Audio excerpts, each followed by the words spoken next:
I did it by transmission.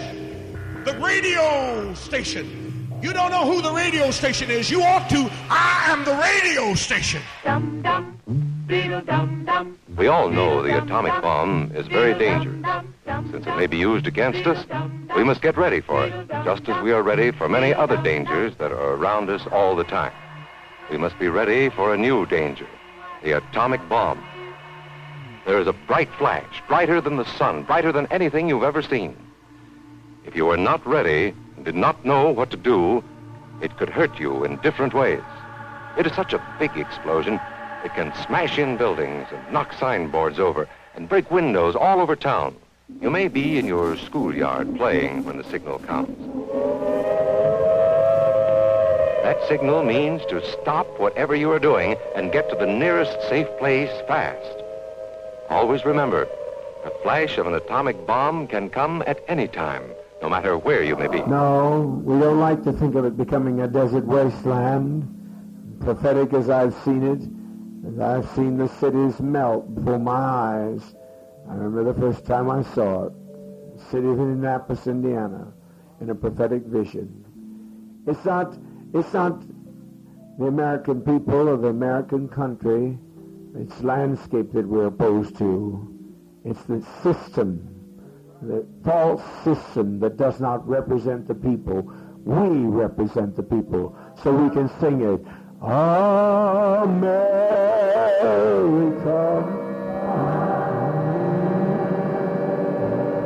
And sing "Have faith in your God." Faith in your God.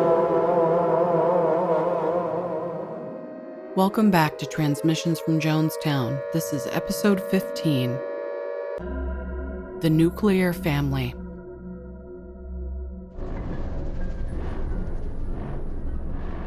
You are awakened by a terrifying sound coming from somewhere inside the house. You feel paralyzed, unable to breathe, eyes unable to blink, staring into the darkness.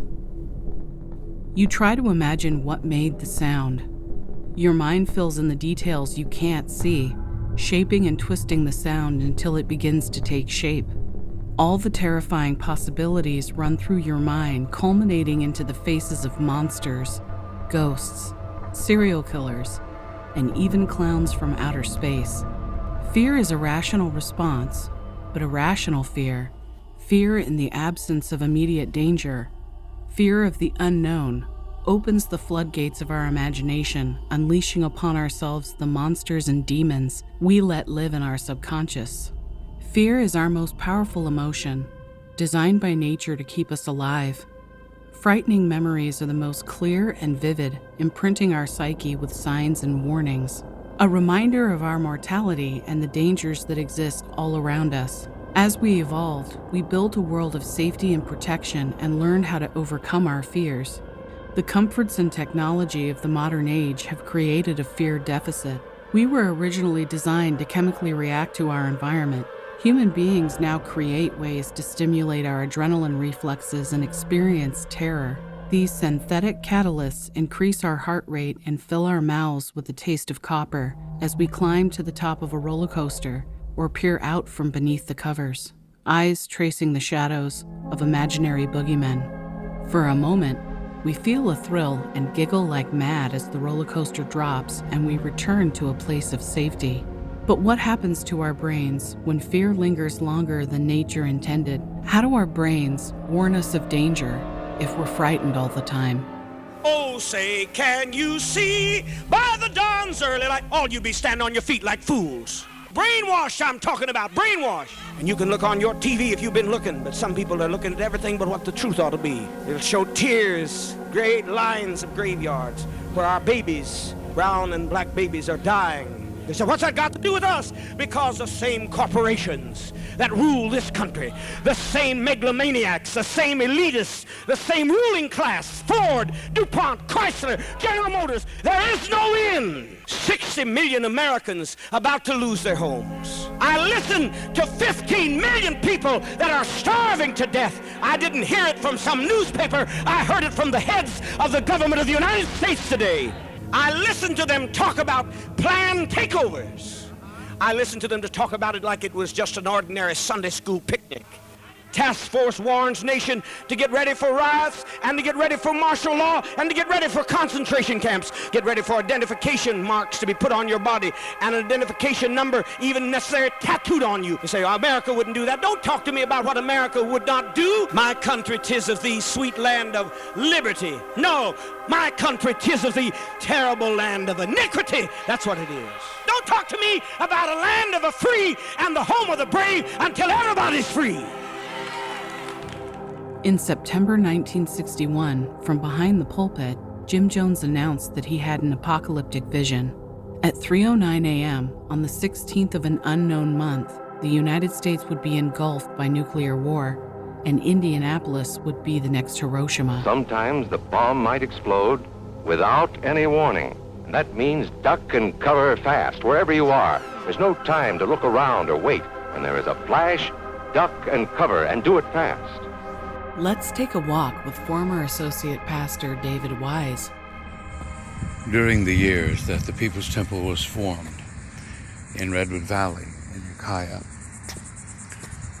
it was sort of a wind down of the hippie days, but it was still the hippie days. In the air was all these kind of leftist notions, such as we were in the Cold War. They were playing it up so big in the press. People were thinking about ultimate death everywhere, called mutual assured destruction. Mutual assured destruction means we're safe because if anybody fires any nuclear weapon, we'll all die. So thus no one will do it. But these days, thanks to people like Jim Jones and Al-Qaeda and all kind of things like that, people sometimes act like they're looking forward to it. So did Jim Jones start a movement, or did he just pick up the idea in the middle of the movement that it would really give him some ground if he was claiming he knew the time and the hour when nuclear destruction was going to befall North America? And it was something like August the 16th at 3:09 a.m. Well, anyway, since today is August the 10th, we'll hope that this August he's not right. He did what we all must learn to do. You and you and you and you. Duck and cover. Jim Jones' obsession with nuclear war coincided with what might be described as a midlife crisis. From the winter of 1960 until just after JFK's assassination in 1963, Jim Jones traveled the world, leaving his church in Indiana behind and giving up his position as the director of the Human Rights Commission. By all accounts, People's Temple was making a difference in the state of Indiana. The People's Temple was racially integrating churches and businesses and successfully housing and feeding people. Jim Jones was gaining political influence, and Black communities praised his achievements. I asked former members what might have prompted Jim Jones to leave his church and Indiana. This is what Rebecca Moore shared with us. Jones was a very reactive person. He responded to external stimuli as opposed to kind of initiating things. So when he read, I think it was in the Esquire magazine of 1962, the 9 places that are going to survive a nuclear attack, Brazil, Belo Horizonte, Brazil, was one of those places. And I think he sincerely believed that that was a real possibility, that, nuclear war was a real possibility and was imminent. Plus, I think, there's certainly conspiracy theories that say, well, he was in Brazil working for the CIA, but that doesn't really explain, why he uprooted his family, left a pretty growing and thriving church to go to Brazil. So I tend to suspect that it was more the reaction to the Esquire story about nuclear war. And then that same story had said Northern California near Ukiah was also a place that would survive a nuclear war, and so that's the next place that they move after they return to Indianapolis. While Jim Jones and his family were in Brazil, they corresponded with Patty. She had become Jim Jones' head secretary in Ohio. Her son Mike also remembers why Jim Jones left Indiana. But there is a humongous debate about what happened. And of course, it's the source of many, many, many conspiracy theories. I don't know if he was in trouble with the city government.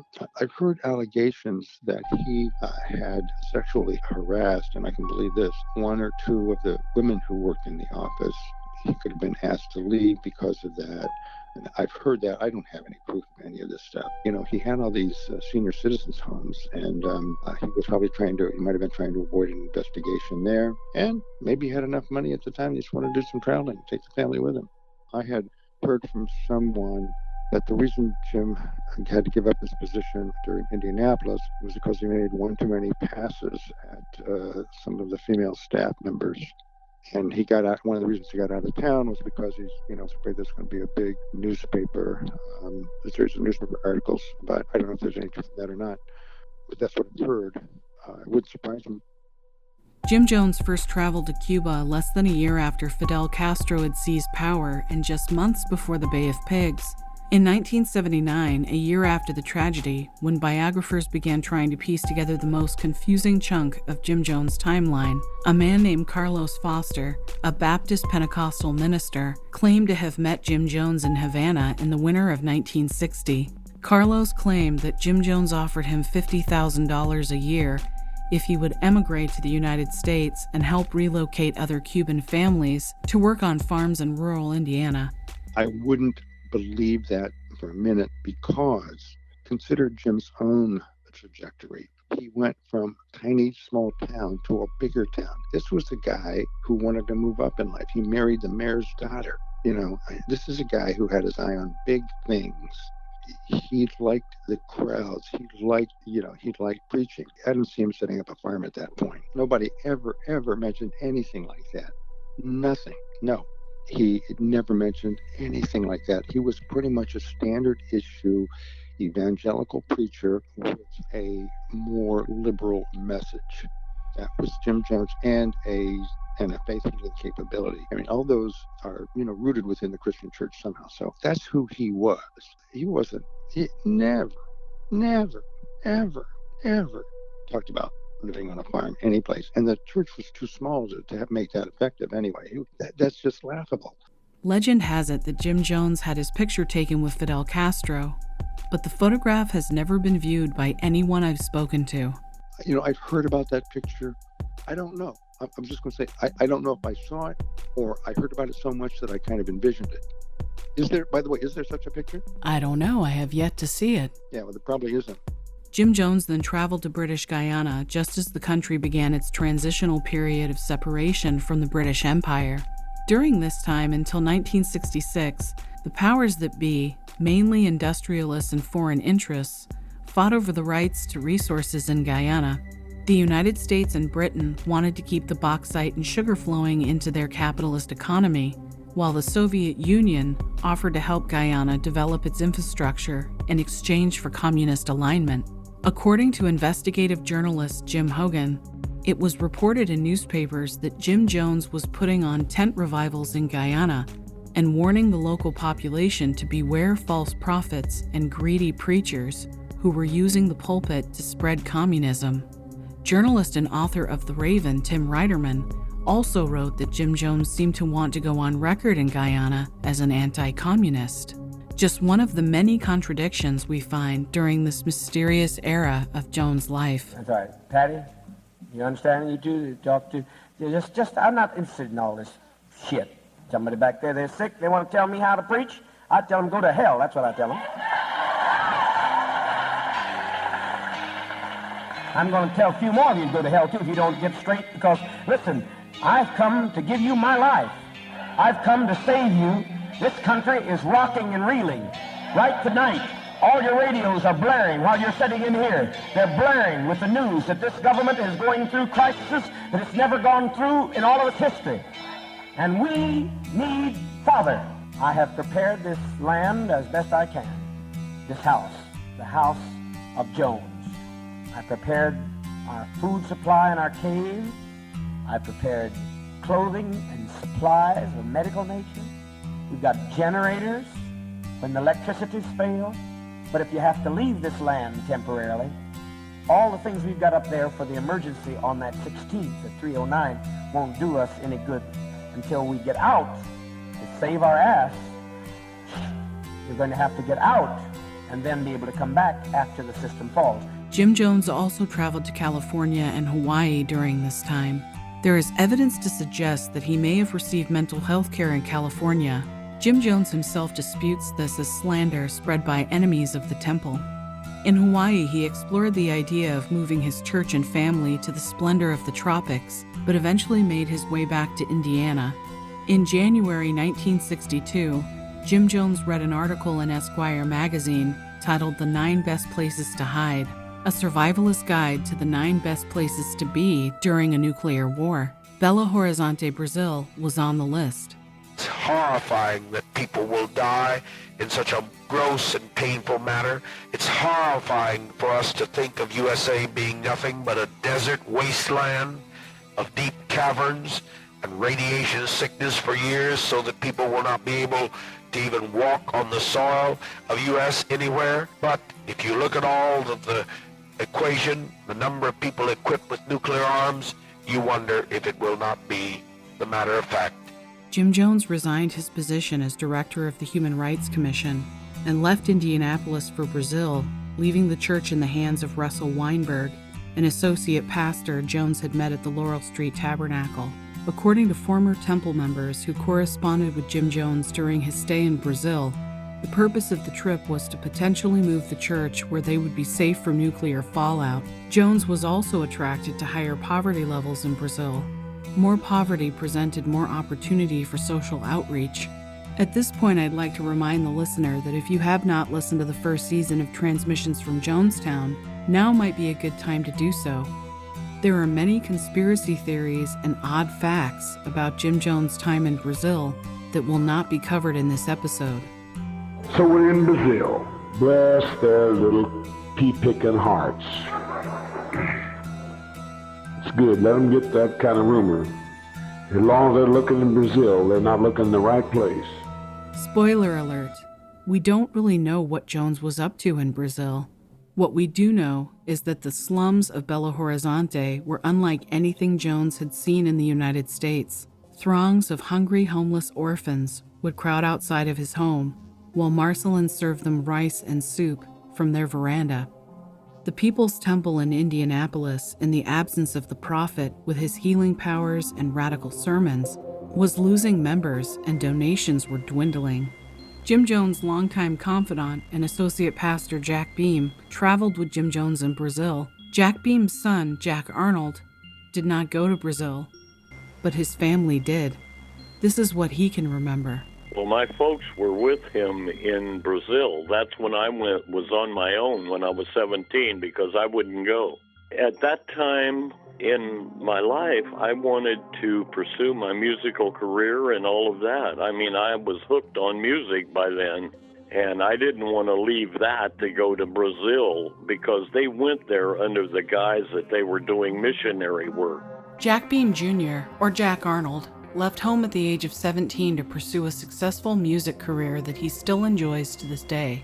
His parents, Jack Sr. and Ravina, and his sisters, Eleanor and Joyce, accompanied their parents to Brazil with Jones and his family. I can give you pieces of what I know. My sister, who was younger than me, was down there with them. The thing of it is they said they were going to do missionary work. Well, here's the thing. My sister was telling me, now this has been several years when she had come back, okay, so it's been a while, but she was telling me that there would be people, guys dressed in suits or military guys dressed in military outfits and all that would come and pick him up every day, and he would go somewhere, and he'd be gone most of the day, and then he'd come back, at night. That's kind of what was going on. So I'm looking at, okay, if the premise was missionary work, I understand surviving in that area if that were true, but if missionary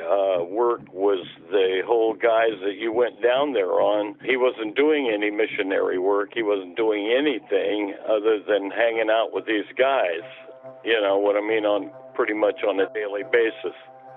But see, when all that happened, I never had an idea that, the reason they were really going to Brazil was under the guise of missionary work, not that the world was going to be destroyed. However, it's my opinion, and I don't have any proof about it, but I had a feeling that this guy, Jones, was doing something for the CIA also. I don't know that for a fact, but the dictatorships and all the shit that was going on at that time, that was my feeling about it. Historians, researchers, and conspiracy theorists have struggled to make sense of Jim Jones' movements and activities in Brazil. Some say that Jim Jones joined a secret government mind control project and went to Brazil to be trained in brainwashing and torture techniques. Others claim that while Jim Jones was in Brazil, he became a radical socialist and developed his apostolic socialist methods of turning American churchgoers into communist revolutionaries. Even amongst former members and experts, mysteries surround this period of Jim Jones' life. From the time he went down to Brazil and was studying, the healing techniques down there are very big. And so, when he was, studying any ways to perfect a healing demonstration, and he was experimenting people down there. He said, if you look out the window right now, there's going to be a guy with like a red swimming trunks, and he's going to go over and pet the dog. And they said, my God, that's what happened. Well, trust me, that's not that hard to set that up. Because that's what they were doing in Brazil and in these other areas, and where they'll like fake pulling a cancer out of you. If anything, I've questioned what he did when he was in Brazil and how he made his living while he was in Brazil, and him coming back different when he came back from Brazil, and his message to the people and everything was different. And shortly thereafter, rooting everybody up and going to California, and then proceeding through with that whole different message of socialism and everything. That was the predominant message after he left Indianapolis. The betterment of mankind is your duty and your service to God. It became more about, I am God, and this is what I want, and it became more and more like that. So I don't know, I've often wondered, was People's Temple an experiment? I don't know. I mean, I've often, after having read some of those theories, I've often wondered that myself. Could it have been? Because it was a bizarre time, I'll tell you that. It started out one way and ended up being something else.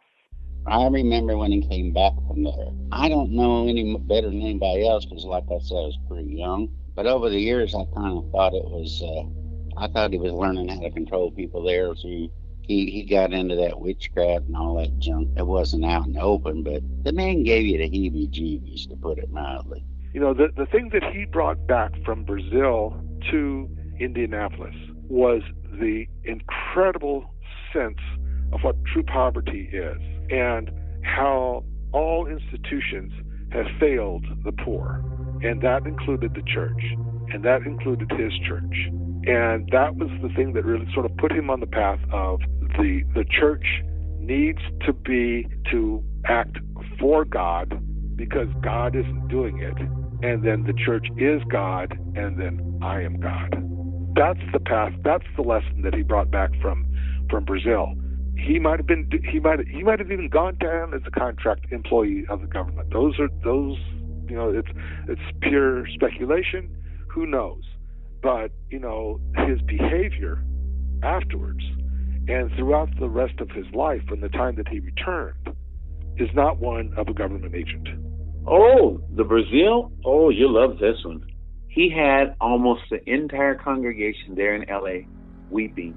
He said they were there, and he and his wife, Marceline, and they went past an orphanage that had 500 children, starving children. And somewhere in this same little town, there was a princess that saw him and saw how handsome he was.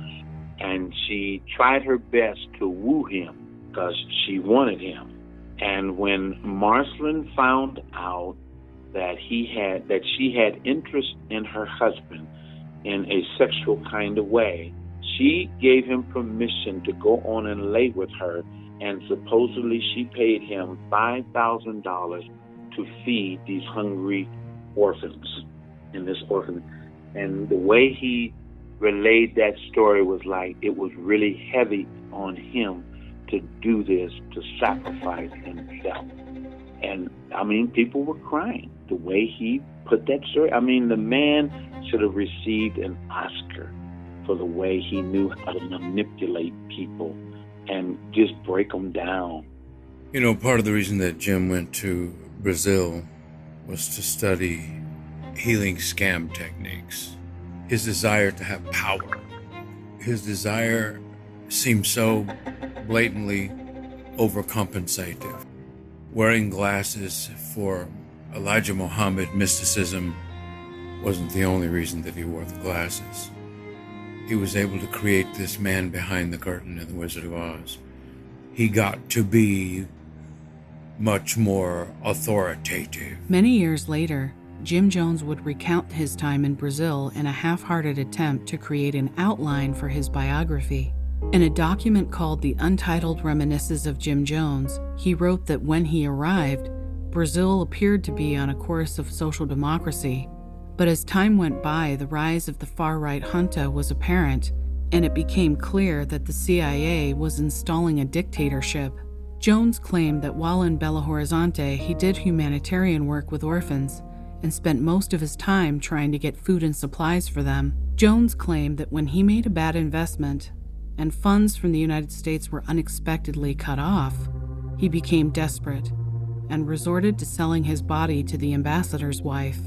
He wrote, "There is nothing to compare with the kind of revulsion you feel when you're lying next to someone you loathe, and I loathed her and everything she stood for. The arrogance of wealth, the racism, the cruelty, I puked afterwards. It was that bad. But I got the money and I bought the food and took it to these children. Only I made that bitch go with me so she could see the other side of life. And when these half-starved black and brown children reached out to touch her dress to thank her, she snatched her skirt away, lest they contaminate her lily-white self. I could have choked her." But how in the hell else could I do it? Because folks would not concern themselves about pennies. You wouldn't be here today if I hadn't done it. Sure as hell if I hadn't given my body. Sure as hell if I hadn't fucked all these sons of bitches. If I hadn't kept them quiet and hadn't sometimes got money for you, $5,000 on one occasion to save babies from some old bitch. Such a nightmare in my life, all I can see is nothing but her white tresses on her dress. That's hell. And some of you won't even work when some of us have gone through that kind of hell. Why in the hell is it? Why in the hell is it you give us trouble? Why? I didn't want to live, much less fuck some old white bitch. Just understand it. Why should I be good and you not be? 2 out of 3 babies going to bed hungry. But I say that's just numbers to a lot of you. You don't think about a hungry baby. My God, you better think about it sometime. It ain't fun. It ain't fun when you got no food in the cupboard. And you got babies crying. My communism was confirmed on the mountains in Rio de Janeiro, just outside of Rio Campito. I became a confirmed goddamn communist and a hater of all things religious when I was on that mountaintop. And those poor religious people caught up in the opiate of religion, the disease of the devil. And it was nothing but just a rage of tuberculosis. No medicines, nothing. And I'll never forget one thing, that final blow, and I'll keep that life in me as long as I live. That fucking priest was with me. I wanted to throw him off the mountaintop. Damn near did. I did something. He's looking for me. I can tell you that. If there's a world left, he's looking for me if he's still alive. But I didn't throw him off, but I come damn near close to it. Next best thing I could do was boot him in the ass and cause him to slide about 150 feet down the side of that fucking mountain. I don't know what condition he was in. I heard he was alive, though, and wondering who in hell I was. But he didn't know me, because I looked like every other Brasileiro to him. And I walked in, and that son of a bitchin' priest was standing over this little boy. His mama, dad was gone, and his mama was laying on a board. Not a box, on a board! There was one scrawny-ass chicken in that hut. 4 little children laying around him, the little boy, standing. And the priest said, I want to give him the blessing because he's going to have to be the head of this house. Him and his fancy robes. I said, why don't you sell those goddamn robes? He said, well, who are you? Then I spoke Portuguese better than I did, and he wanted to know who I was and asked the community. The community wouldn't give me any help. That's why I'm telling you, you can organize. The community would not give him any help to find out who I was, and a lot of them knew because I'd taken food up and down that mountain. And nobody would tell that fucking priest who I was. And I was saying damn bad stuff. Could have got me in trouble because at that time the military was well in control of that district. And he said, well, I'm giving him a blessing so he can lead this family. 4 scrawny children. It looked like death warmed over. And his little eyes sunken in his head. And that scrawny-ass chicken that looked like it was dead with feathers on it. And he's giving the blessing and waving that fucking perfume over that body. And he chased me down the goddamn hill, kept running after me, find out who I was. I said, leave me alone, son of a bitch. I had family to rear. I always had family to rear. I had children I'd already adopted, and I had an orphanage to take care of. I thought, fucker, you keep pursuing me.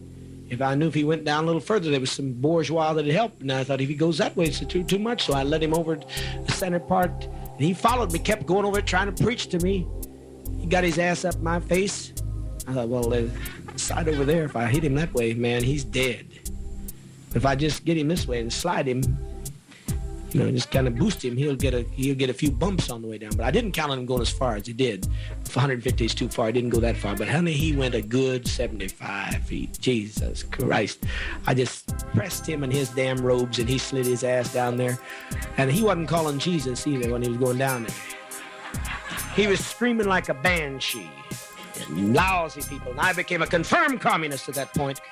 Not right, it's not right, it's not right. Fuck the priest. And fuck their religion. And fuck all these people that don't feel guilt about a world like that. Jim Jones wrote that he felt the people of Brazil were setting the stage for a right-wing takeover with their apathetic attitudes towards the poor.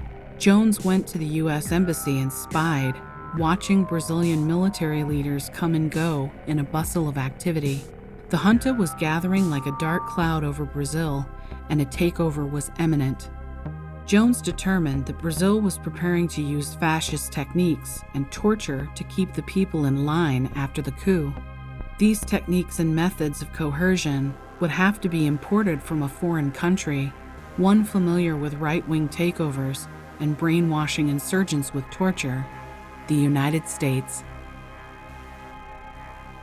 America, America, socialism shed thy grace upon thee, and crown whatever good you have with brotherhood. You need it badly from sea to shining sea.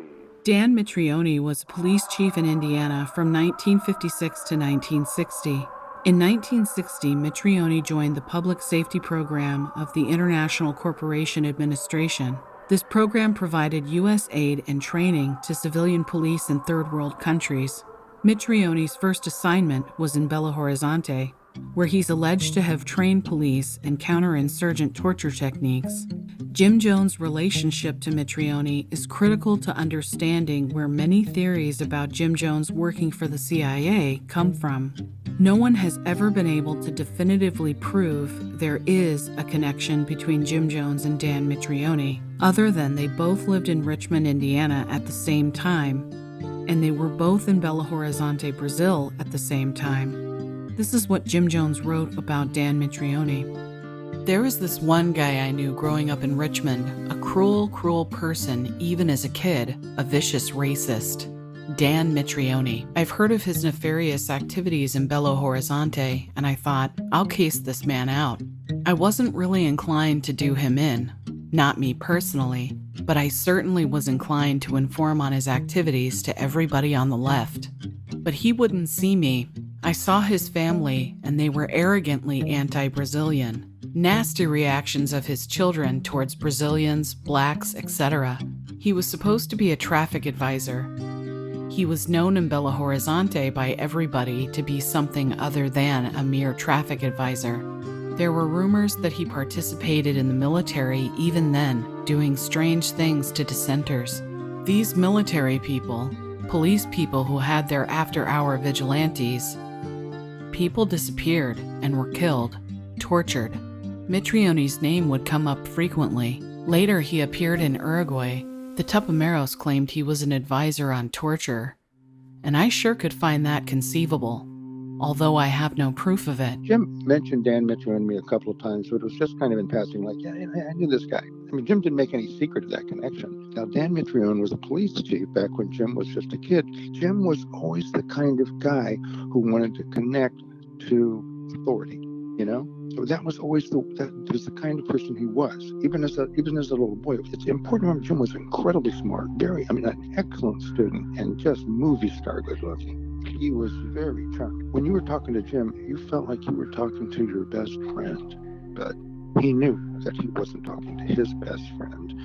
He knew that you were the next mean to whatever his end happened to be at that point. I can just see Jim. They go to the local firemen and they have Fireman's Day, or they go to the local bakery and they watch them make cookies, or they go to the local police department and the chief will sit down and give them a talk, that kind of thing. And I think that's what Jim did. You know, he just stayed after the field trip and shook Mitrione's hand and said, gee, should I consider a career in law enforcement, and blah, blah, blah, blah, blah. And I'm sure Mitrione was kind of flattered by it, saw that Jim was this intelligent kid, very likable. If you're going to mentor somebody, and who doesn't like mentoring people, this would be the perfect kid to mentor. So I'm sure that they did establish kind of relationship. And I think what happened in Belo Horizonte, and it could be one of the reasons why Jim actually took the family to Belo Horizonte, is that he found out Mitrione was working for the federal government and the State Department or something in Belo Horizonte. And I think that may be one of the reasons why he went there. And, he probably reignited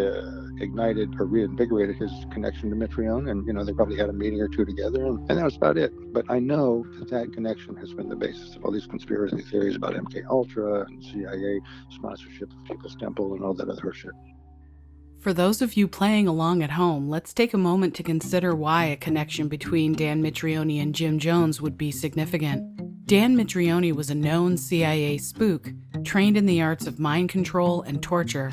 He was dangerous enough to be kidnapped by leftists, and important enough to be memorialized as an American hero by the right. If Jim Jones was spending time with Dan Mitrione in Brazil, it wasn't for missionary work. Could Jim Jones have learned brainwashing and torture techniques from Mitrione to be used in Jonestown later? Was Jim Jones recruited by Mitrione into a secret government project? Let's go back to the beginning and take a look at how these two met. Jim Jones finished high school and worked as a hospital orderly in Richmond, Indiana. During this time, Dan Mitrione was a police officer and eventually police chief in Richmond. Jim Jones began his career preaching on street corners and in black neighborhoods. It is totally conceivable Jim crossed paths with Mitrione at a time and place where street corner preachers and radical activism were nearly indistinguishable from each other. Even in his youth, Jim Jones' ferocity while preaching and the radical nature of his message drew crowds, and he used his charisma to get to know the people in law enforcement and government he might one day need on his side. In his own words, Jim Jones claimed to know Dan Mitrione in Richmond, calling him a cruel racist. Now we travel to Belo Horizonte, Brazil, where Dan Mitrione is teaching torture techniques. Jim Jones claims to have spotted Mitrione and attempts to spy on him, but is unable to make contact. Jones, or rather someone close to Jones, I should say, doesn't mention Dan Mitrione again until years later in Jonestown. Rebecca Moore corresponded with her sisters, Annie and Carolyn, when they lived in Jonestown. Carolyn and Annie were amongst Jim Jones' closest confidants. Jim and Carolyn had been involved in a complicated love affair that nearly spanned a decade. In December 1977, Carolyn Moore wrote Rebecca's family a letter. In it, she describes a conspiracy against the temple. She wrote, "Because we have close government ties here, we've been able to learn a number of things which otherwise we would not know. Of course, all originates from the U.S. And you well remember Dan Mitrione, who was certainly no myth." Initially, when I read Carolyn's letter, I felt like I had found a needle in a haystack. One of the highest-ranking members of the temple, more importantly, someone close to Jones, spelled out a conspiracy against the temple. Even the words, as Carolyn wrote them, Dan Mitrione, who was certainly no myth, seemed to validate my gut feeling that there was something to this association. I was excited to speak with Rebecca Moore about Mitrione.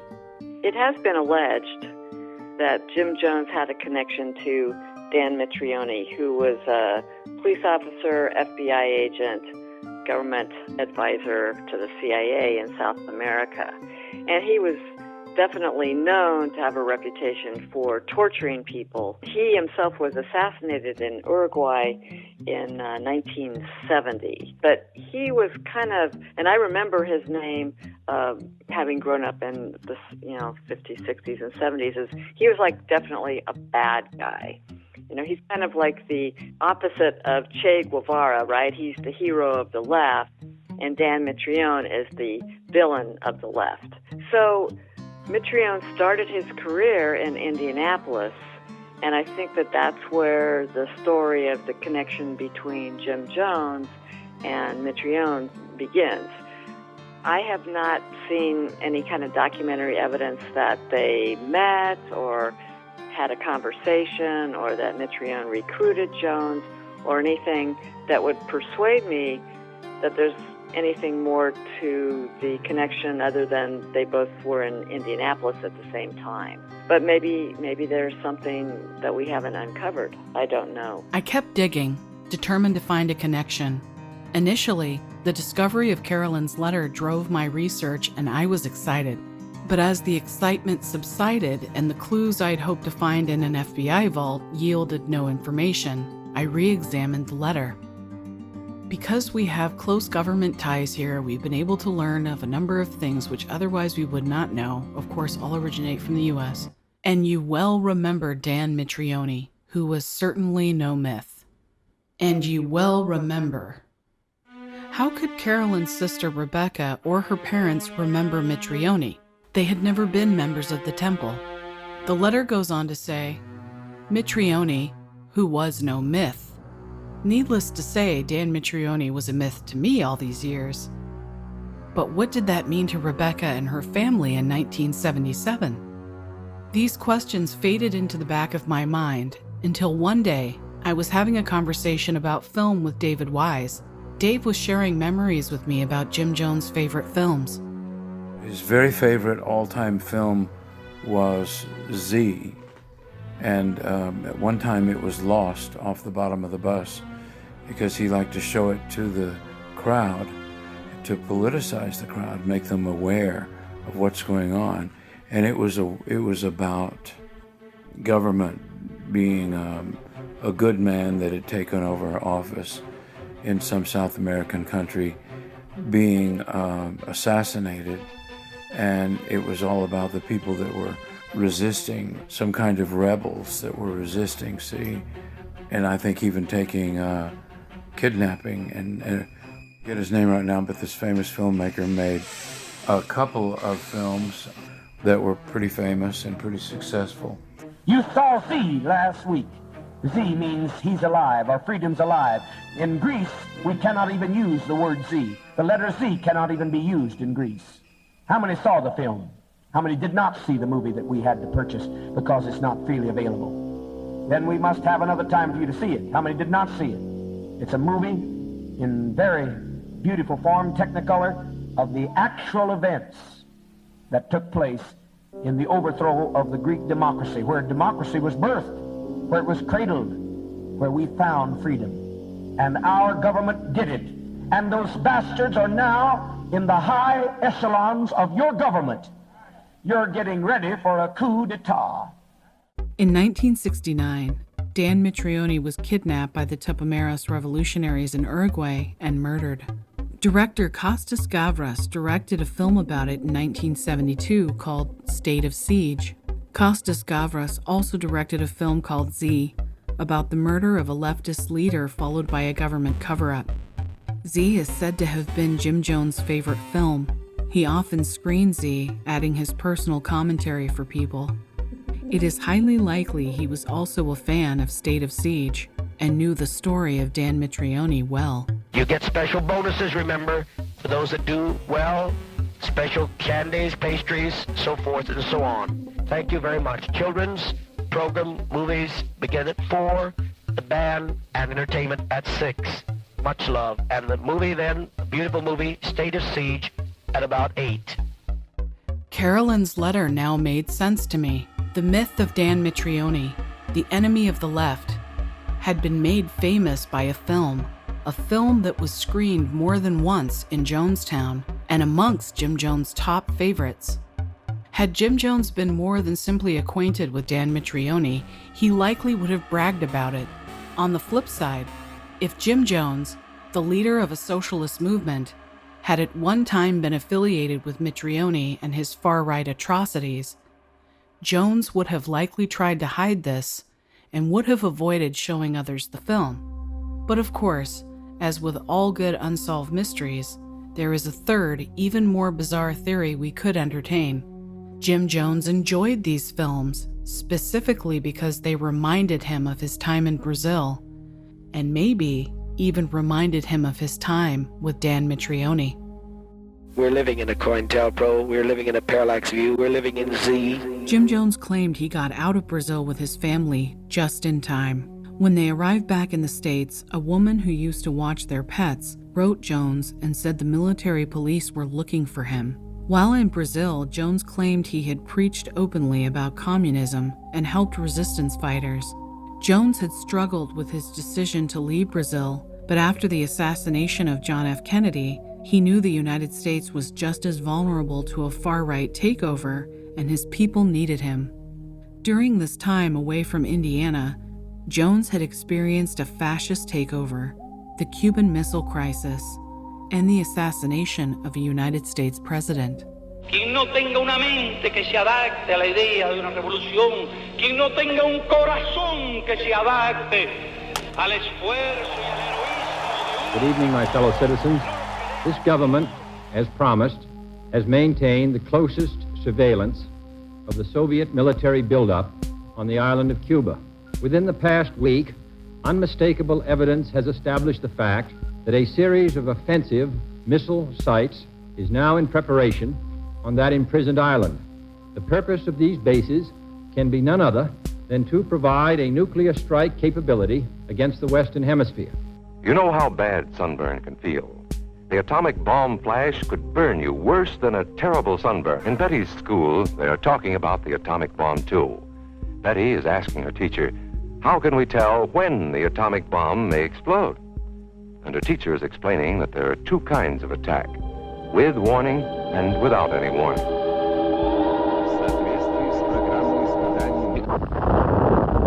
But when a wartime nuclear explosion occurs, a serious fallout follows. Thousands of tons of atomized earth and the mushroom cloud containing them sometimes moves as high as 100,000 feet. You can't hear, smell, taste, or see the radiation. Say, what is that clicking? You must be radioactive. Well, what do you know about that? I've been carrying radioactivity around with me and didn't even know it. When the spokesman was asked what was being done to prepare the people, his words, civil defense, were interrupted by a roar of laughter. Helter-skelter, gonna live in my fallout shelter. Some say it was apathy, indifference. Others say it was all that talk about standing at the door of your home shelter with a gun and shooting your neighbor down if he tried to get in. That didn't sit well with our people. But the coming of the National Shelter Survey and the idea of finding community shelter for everyone seemed to put the matter in a brand new light. В соответствии с программой испытаний новых образцов водородных зарядов. According to Mike Wood, when Jim Jones returned to the United States, his message was more radically focused. Jim Jones seemed convinced that he needed to lead his people to a place of safety, away from fascists where they could build a socialist paradise and survive a nuclear winter. What I understood is that he was in Brazil and he was praying and said, give me a sign that says I should go back to America. And he said, a feather on the ground flew up. That told him that he should come back to the U.S., and that was right after the Kennedy assassination. Obviously he was just afraid of the reaction of people in Brazil to anybody who was an American down there. He comes back to Indiana, he comes to Ohio, and that's when we saw him. And, from that point on, his nuclear prophecy was so well established that that you knew he'd been thinking about it for a while. And obviously, and I'm sure you've heard this too, there was some sort of Esquire magazine article about the safest places in the world, blah, blah, blah, and one of which was Redwood Valley, right? Or anything north of Santa Rosa. Just so you know, Santa Rosa is about 60 miles north of San Francisco on Route 101, and then above that is, beyond that, by another 60 miles is Ukiah, and about 10 miles north of that is Redwood Valley. So Redwood Valley is really kind of a suburban bedroom community for Ukiah. I can't remember not knowing about the prophecy. So, I mean, I'm sure, almost immediately on Jim's return, or perhaps even before that, we knew about the prophecies. I just can't remember. And the prophecy had kind of an A and B. A was, of course, that the world would be destroyed except for this, Redwood Valley area. And the second was that the nuclear war would begin at 3:09 a.m. on the 16th of the month. The trick about a good psychic prediction is that it's got to have some specificity to it, but not enough that you can really be held to it. The 16th of the month, Jim would say, on the weekend before the 16th, he'd have a big thing about, I'm nervous, I think, it's going to happen, so everybody just get fucking freaked out. And then, take a big offering. And then, of course, then the next weekend when nothing happened, you say, well, I really had to use my gifts to keep this from happening because I could see that there were some silos that had opened and I had to close them and blah, blah, blah. So, he was always the horse shit.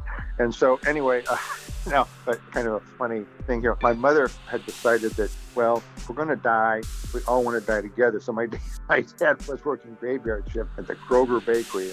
And so Dad worked the graveyard shift. And so my mother would wake us up and we would have to drive. That would be my sister and me. And we'd have to drive to the goddamn bakery up on High Street and sit there until after 3:09 so that, if we died, we'd all die together. Oh, my Jesus, why not just let me sleep through it? And so then finally, in an effort to influence her or to let her know how ridiculous this was, I said, Mom, Jim didn't tell us what time zone he was talking about. And by the way, Ohio and Indiana are separated by time zone. She said, well, what do you mean? I said, well, what I mean is that when it's 3 a.m. here, it's 2 a.m. in Indiana, and when it's 3 a.m. in Indiana, it's 4 a.m. here. She said, oh, that's right. I didn't think of that. So then we had to sit there for an extra goddamn hour. So I said, I should have kept my mouth shut. In the short amount of time Jim Jones had been away, the United States was rapidly changing. The civil rights movement was gaining momentum, and Indiana was racially integrating. Fellowship at the temple had dipped so low, the now cavernous temple would need to be downsized. Donations trickled where they used to flow, and Jim Jones knew he would have to begin recruiting new members all over again.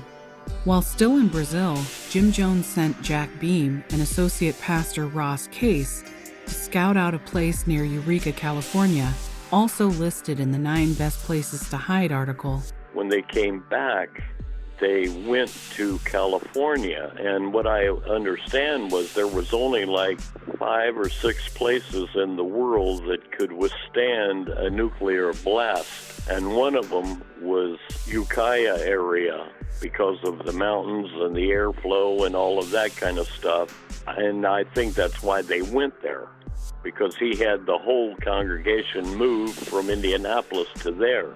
If Jones was going to rebuild the church, he was determined to do it somewhere more diverse than Indiana and safe from fallout. Jack Beam went to Hayward, and associate pastor Ross Case went to Ukiah.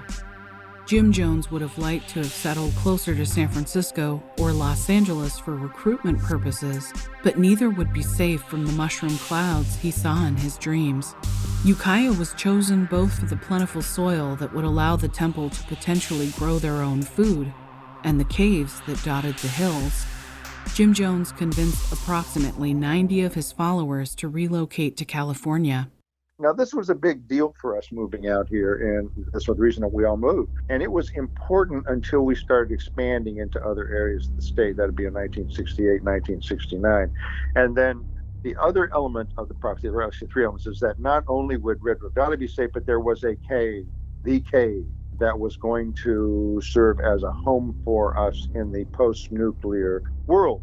Specifically for us, not everybody in Ukiah, so we'd be extra safe. So Jim had claimed to have found the cave, and it was kind of it wasn't volcanic, it was just kind of a naturally occurring hole in one of these mountains on the western side of 101. And so we all went up there to have a look at it, and they had ropes and all to take them down into this thing. I never went down into it, but I kind of stood around the edge. It's not the kind of thing you'd want to fall into. It'd be kind of hard to get out. If you think you're going to put 100 people in there and they're going to live for a while, you're out of your mind. I mean, put more people in your bathroom and you'd have more conveniences. This was just absurd.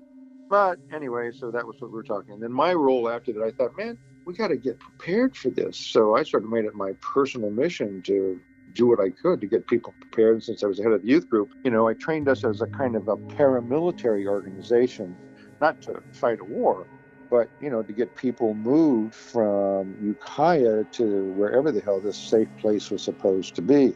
The reason we came to California was to escape the fallout and the bombing of nuclear war that everybody was anticipating back then. I mean, everybody was building bomb shelters, duck and cover in class, and October 1962 is still fresh in everybody's memory.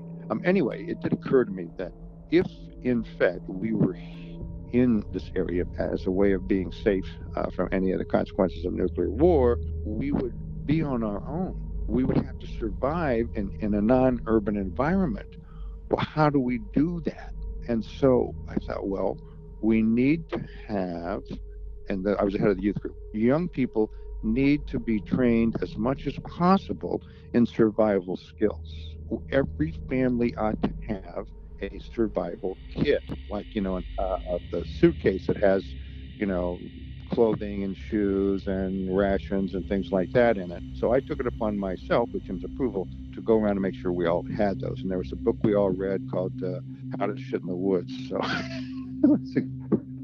anyway, it was just kind of a basic survival book. And so I thought, well, okay, this is a great thing this is good. And then I thought, we have a lot of old people that have a hard time getting around, but we've got this, group of young people, and we're the people who have to take care of these people. We're going to have to figure out how to move them to wherever it is we're going to move. We're going to have to figure out how to have shelter. We're going to have to figure out how to defend ourselves, because if we have these things, there is a risk that other people are going to be looking to take them away from us.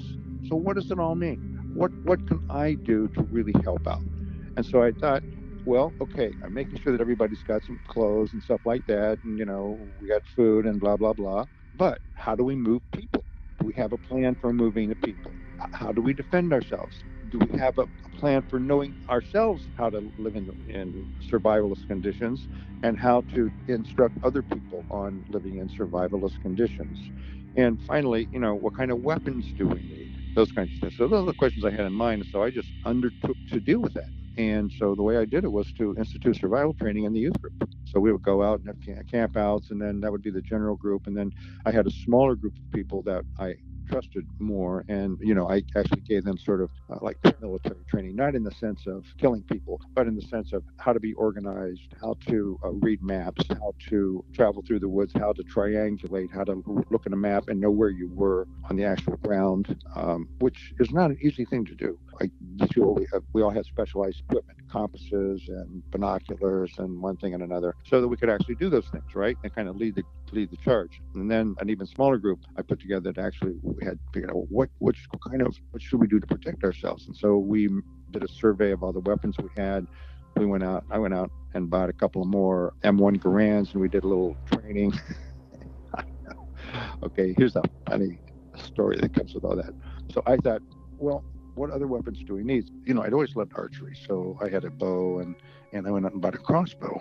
And the crossbow got me in some trouble in a couple of ways. One, and I bought that crossbow. And the crossbow is a perfect poacher's weapon. It is silent, it is deadly, and it's compact. I'm wondering, is it true, as I've heard, that if you shoot one straight up, you will actually be able to watch it to its zenith, and at its zenith it will actually stop. When you think about it, that's logical. It has to. It's going to turn around and come back down. It'll stop, and it will turn over and then come back down. I thought, damn, I wonder if that's true. We go out one day on a kind of a weapons expedition, just kind of practicing target practice and stuff like that. And I said, hey, guys, I want to try this. Let's do it, okay? And said, oh, yeah, sure. So they all gather around. I take my crossbow, I hold it up as straight as I can, and I shoot the damn thing. And sure enough, man, we can follow that damn arrow all the way to its zenith. And it must have been a good 100 yards or 200 yards up. And then, we can actually watch it stop and turn around and come back down. And all at once, it dawned on me that it was going to come down the same velocity at which it left the bow in the first place. And it dawned on me that that would be deadly. And here we are standing right under this motherfucker. So I said, holy shit, scramble, that thing's coming right at us. So we all took off. You know something? That thing went down so hard and buried itself so far under the surface that we could never find it. I mean, and it was coming down hard and fast, too. Let me tell you, it was kaboom. That's the last time I tried that experiment. It was probably an easy weapon. Well, it would be a very good weapon in the jungle. One of the guys who was in my A-team, if you will, was also one of the guys on the trailer that came out shooting all those people. So I'm sure Bob Kais remembered the lesson. Anyway, I got in so much trouble with Jim for that. Oh, he was pissed off. And so he confiscated all of our weapons. He was really angry with me. He said, are you nuts? The last thing I want is for people to think we're some sort of armed militia group out here. And that's exactly what they're going to think with you're doing all this stuff. So you got to knock it off. They had a big public meeting, and I was embarrassed and blah, blah, blah. But it was all worked out. But they did collect all of our weapons. So that was that. Say, why are you protecting things up in the Redwood Valley? Well, Redwood Valley is for the great apocalypse.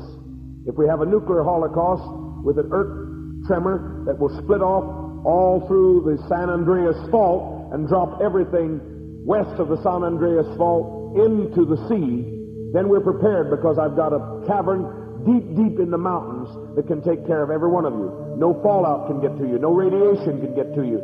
You're warm. It's constant temperature, 55 to 62 degrees all year long down there where I've got that. And we've got food for that. Say, well, how many emergencies can there be? There can be that emergency. It's definitely going to take place on 1/16 at 3:09. Those that were in the meeting when it came by revelation know exactly the day, the month, the minute, the year. I will tell everyone about it 2 weeks before. But in the meantime, there could be a dictatorship that would sweep in. So we have to be prepared to take our flight to the valley in the case of great desolation or the apocalypse or the Armageddon that would spring forth in a nuclear hell, as Peter said, when the elements melt with a fervent heat. We have to be prepared for that, but we also have to be prepared to go to other places in the world if a dictatorship takes over. Because I told you, and I never have broke my word, I told you that not one of my children is going to end up in a concentration camp. I said they'll have to kill us all first. Now I mean that. I mean, that's one place we draw the line. We've been slaves once in this country. We've been in chains once in this country. They've sold us on the slave market once, but baby, they're not going to do it again. So they better let us get our planes, because we'll be peaceful. So if they want to build a dictatorship, they can build it. That's their business. But I'd like to have a way that I can get my children out quick. Say, where are you going? Now that's for Father to know and for you to find out. The Attention Span Recovery Project would like to thank our special guests for this episode: Mike Wood, Thomas Bikeman, Rebecca Moore, Fielding McGee, Jack Arnold Beam, Hugh Fortson, David Wise, and Denise Davenport Fabrizio. We would also like to thank the Jonestown Institute, otherwise known as the Alternative Considerations of Jonestown and People's Temple. Their website can be found at jonestown.sdsu.edu. This program would not be possible without listeners like you. If you would like to help support this podcast, please donate to your local food bank or animal shelter, volunteer your time to work with the homeless, or donate books to needy children. Only you can prevent fascism. End transmission. I want you to go in peace and the knowledge that God loves you and you're all needed. Take very good care of yourselves. Watch your driving. Follow all the rules. You're all important. It's been a beautiful day, and I'll see you in 2 weeks, okay?